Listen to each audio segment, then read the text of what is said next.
Hi, and welcome to the Lensrentals podcast, where we talk about images and the people who make them. I'm Roger Sakala, the founder of Lensrentals.com.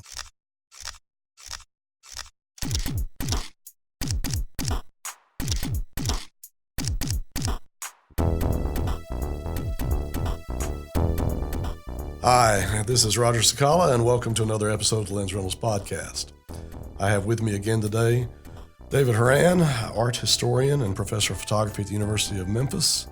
And we're going to talk about one of my favorite people in photography, Oscar Rylander. Rylander was at the forefront of an argument that started in the 1850s, I think, and has continued through today. What is art? What is photography? What is technique? What is science? And basically the argument that you see on the internet every day between the guy who says, I want it to come out of the camera like I want to print it, and the guy who says, I want to manipulate it and make it what I want before it's printed. It started way back then.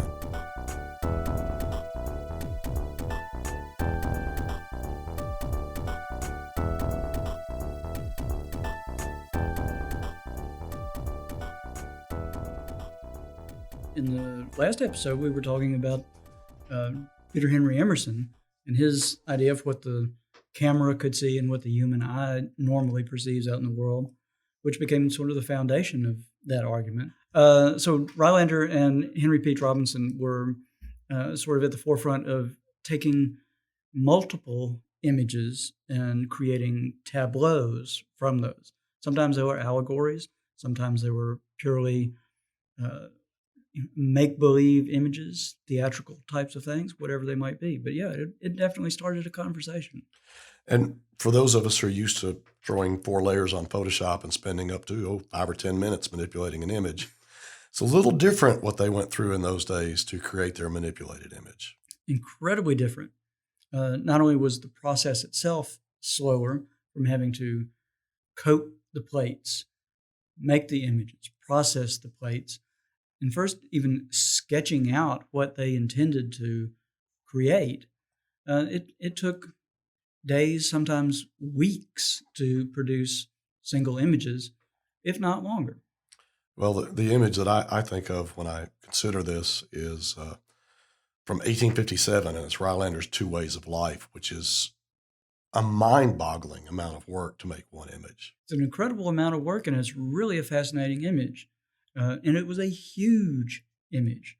I mean, it stands, about 4.5 feet long by about 5 feet tall. So it's a long panoramic image, and some of the characters in it are almost life-size. But the basic idea behind Rylander's image was this wise sage is bringing his 2 prodigal sons in and showing them the 2 ways of life. On one side of the image, we have industry and science and academics, and on the other side, we have debauchery and gambling and drinking. Drunken debauchery, basically. Drunken debauchery. So this was a well thought out image. He had a storyline in mind. He had it all sketched out. He knew what he wanted to photograph, how he wanted to assemble it, although he ended up doing 3 different versions of it. And how many photographs did he combine to make this image? Ultimately, the best known of these 3 editions of the image took about 39 separate images that had to be photographed to size and scale to fit into the composition that he had in mind. And talk about the size and scale. I know across the top of this image, for those of you who haven't seen it, 2 Ways of Life is easy to Google. It looks like this Renaissance image, and across the top of it are these drapes. Very impressive drapes, which actually was the edge of a tablecloth, as I recall, magnified. Yeah. He was picking and choosing exactly the objects that he wanted and then photographing them in such a way that they would fit into the ultimate composition. Yeah. There was no way to increase or decrease the size once it was done. Well, and it looks like this should be like 60 feet of scalloped drapes, and it was really about 12 inches of tablecloth.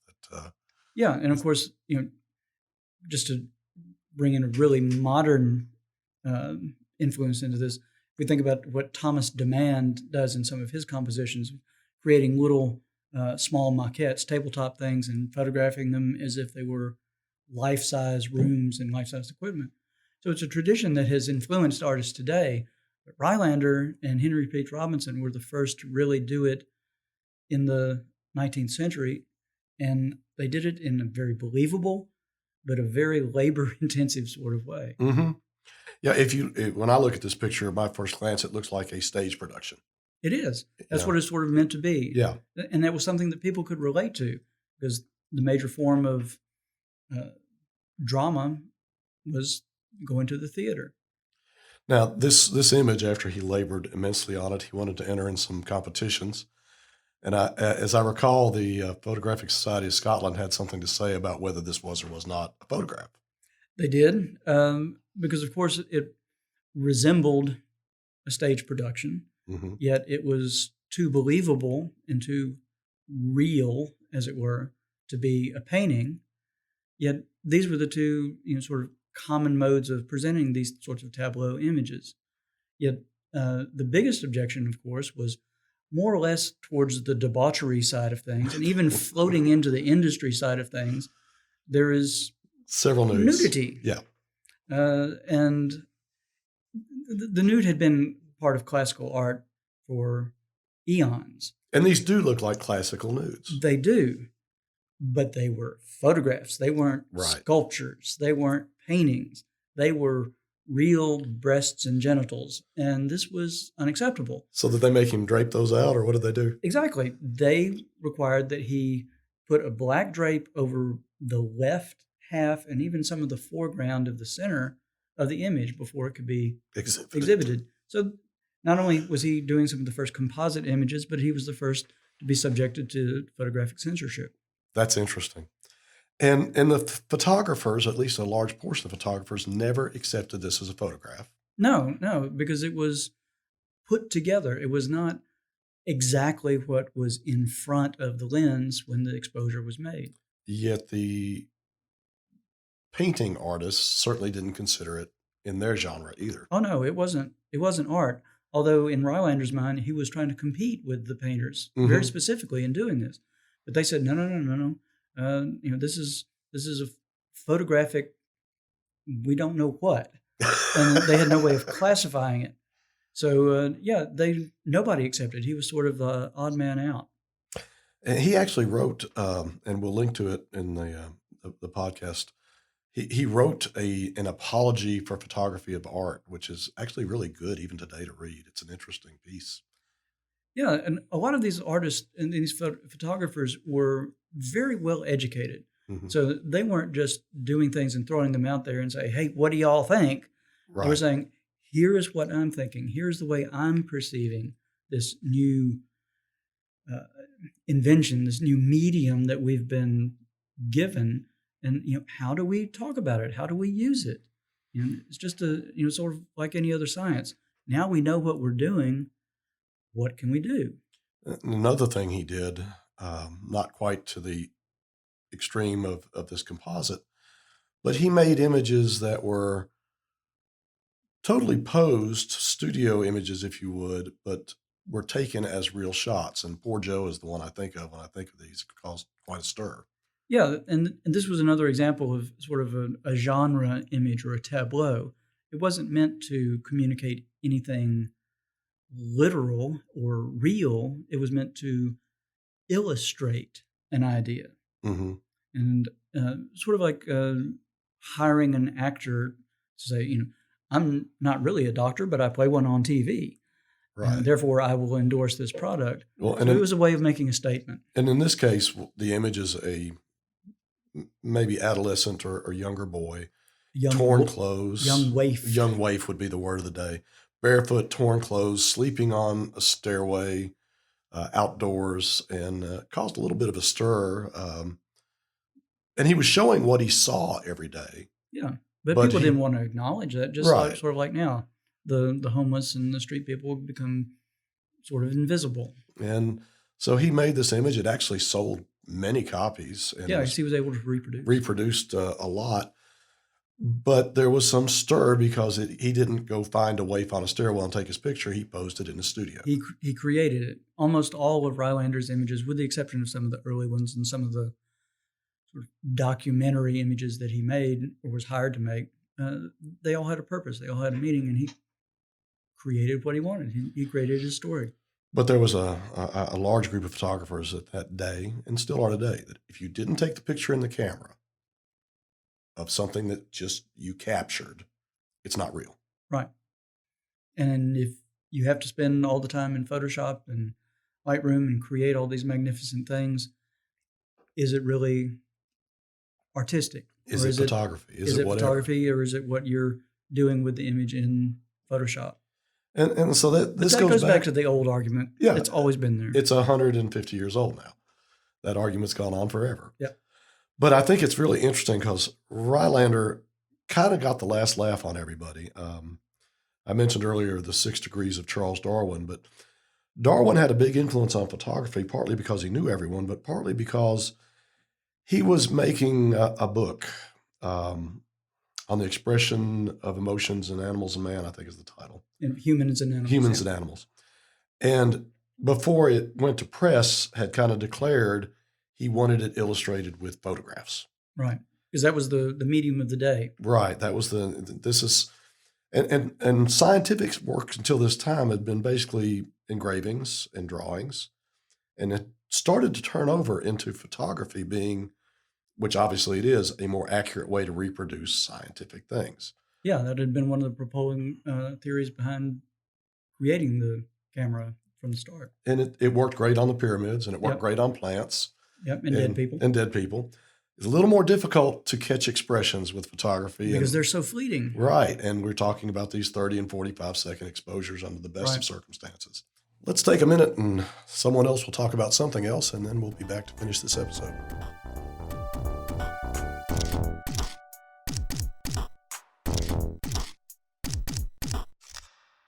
Hey, Roger, did you do the begging for subscribers and rate the podcast thing yet? Nope, I'm not doing that. It is sleazy and degrading, and there's no way. If you do it, we'll have snacks. Oh, snacks? If you get 20 people to subscribe and review, we can have a cheesecake party. This is Roger Sakala asking you, no, begging you to please rate this podcast, write a review, subscribe to it. It would mean a lot to me.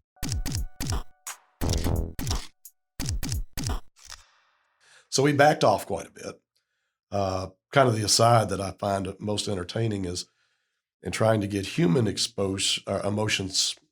It took so long that the best pictures he found were by Dr. Duchenne, who muscular dystrophy is named after a neurologist. And he made his pictures by using electrical currents on patients and would find the nerves in their face so that he could stimulate electrically, freeze them into an emotion for 30 seconds, take their picture. Darwin considered using these and then backed off even in that day and said that may be a little too harsh. Yeah. It looked like torture rather It really did. And so he made engravings of just the expression with the electrodes removed, and that was fine. But he was still looking for pictures of human expression. Right. And Rylander, the person who is kind of on the outside with his image manipulation, is the guy who Darwin charged with making these pictures. And he did a really good job. Yeah. And of course, Darwin and Rylander ran within the same circles. They were known within the progressive science and arts and all of that within the British society. So it's not unusual that they would fall together because it was a relatively close-knit, small community. And he was hired to do the illustrations for the book. And he was known for making very good, sharp, technically proficient images. So it seemed to fit everybody's needs. And he turned over really good, sharp, technically proficient images.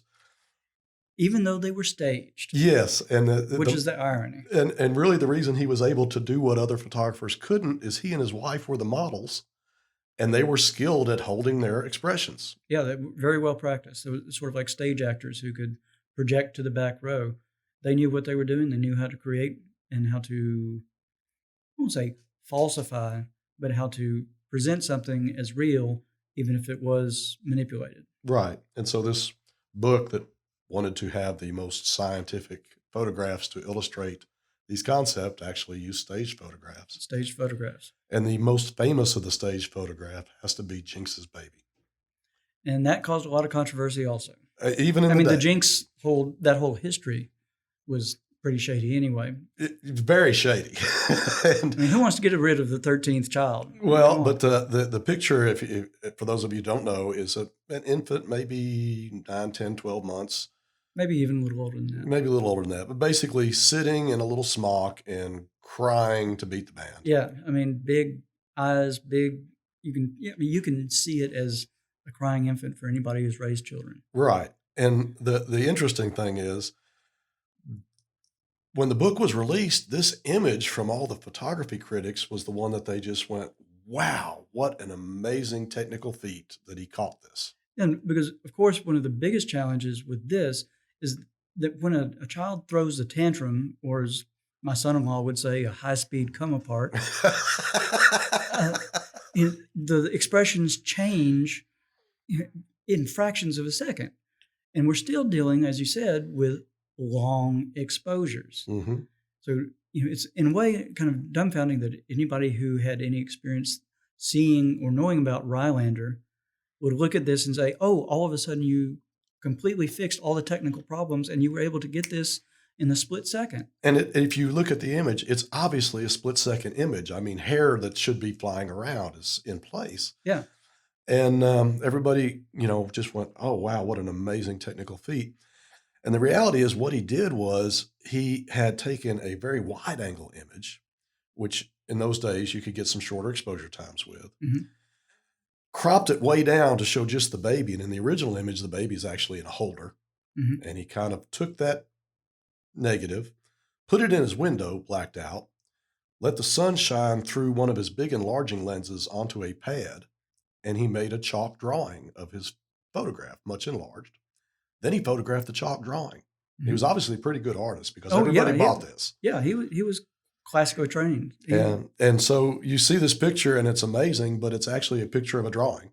Mm-hmm. But everybody at the time, he wasn't sharing that. There was actually historically, there was a footnote in one of the editions that said photograph of a drawing, but all the subsequent editions eliminated that. Yeah, always got to read the fine print. Right. And then years later, he makes an image called Rylander Introducing Rylander. Right, which is another of his great Jokes. humorously, he was funny. humorously based images. Yeah, so and in this image, he's dressed up in front of basically a portrait of Ginx's baby on an easel, mm-hmm. pointing at himself standing on the stairs where he shot the image of poor Joe in his studio, and obviously double exposure and everything else. Double exposures are seamlessly put together. I mean, Mm-hmm.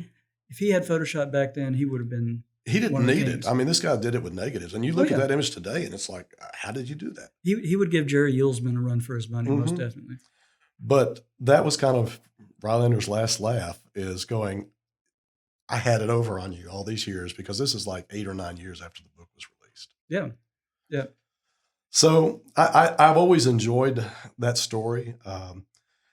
I think, though, that this argument hasn't changed through today, and it's gone on with image manipulation in I won't say it's better, because you look at Rylander's image manipulation and it's amazing. Yeah, but it sure is easier. Rylander and Henry Peach Robinson were very, very good and highly technically proficient. They created beautiful images. Henry Peach Robinson wasn't as controversial. They were friends, though, were they not? Yeah, yeah. The people who were working in these techniques knew one another quite well. They weren't working in vacuums. Mm-hmm. But ultimately, they wanted to be considered good technicians, good thinkers, intellectually astute, and that their work was art. They didn't necessarily say fine art, but they said it is an art. It's not just a technical manipulation. Yeah. Well, tell me real quickly, just a little bit background on Henry Peach Robinson. Robinson was, again, sort of a layperson's artist. He was interested in this idea of photography, but he was also interested in the idea, somewhat like we had discussed earlier about Hill and Adamson. He was looking at sort of the common folks. Because, of course, this was a time when the realism movement in painting was starting to emerge. And they were looking at the common folks, the farmers, the workers, those that were not of the upper class. And this was seen as an appropriate artistic subject matter to produce. So again, it was an attempt to move into the realm of fine art so that the viewing public and the other academic artists would accept photography into that realm. And as we have discussed, maybe later we'll get into Nadar and his advocacy of photography as fine art and knocking on the door of the institutions. But for the time, Henry Peach Robinson and Oscar Rylander were trying to inch their way into acceptability. Well, you brought up Nadar, and I think that's a superb topic for our next podcast, or maybe our next 2 podcasts. Yeah, well, because he was larger than life. Oh, yeah, he's a character. But for this one, we'll call this a day, and see you when we come back for our next episode. Looking forward to it.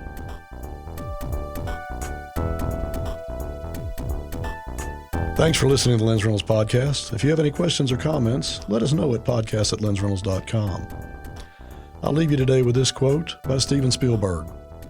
All good ideas start out as bad ideas. That's why it takes so long.